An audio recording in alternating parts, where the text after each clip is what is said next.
L'objectif de la politique de sauvegarde du CEPF relative aux peuples autochtones est de garantir que les projets respectent et soutiennent pleinement les droits des peuples autochtones.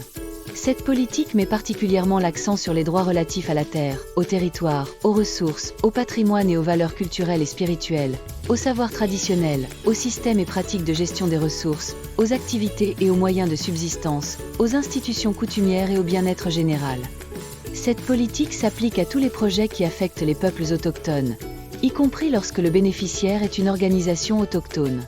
Si cette politique s'applique à votre projet, vous devez évaluer les impacts potentiels sur les peuples autochtones le plus tôt possible lors de la préparation du projet. Vous devez vous garantir que les peuples autochtones sont en mesure de participer efficacement à l'évaluation des risques et opportunités environnementaux et sociaux. Vous devez également vous assurer qu'ils sont en mesure de participer à l'élaboration, à la mise en œuvre et au suivi des mesures de gestion des risques identifiés. Vous devez également obtenir le consentement libre, préalable et éclairé des peuples autochtones pour les activités du projet susceptibles de les affecter. Ce consentement doit être obtenu avant le début des activités. Le consentement doit être obtenu au moyen d'un processus communautaire au cours duquel les activités du projet sont clairement expliquées dans la ou les langues locales. Il est important de veiller à ce que la prise de décision soit représentative de tous les membres de la communauté, en particulier ceux qui ont été historiquement exclus, comme les femmes, les jeunes et les personnes handicapées. Plan relatif aux peuples autochtones ou évaluation sociale.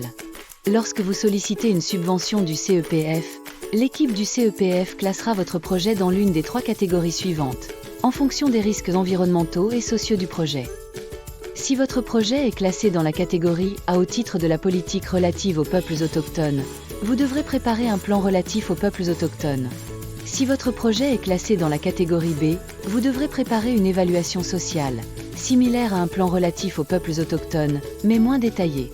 Des modèles et des exemples sont disponibles sur le site web du CEPF.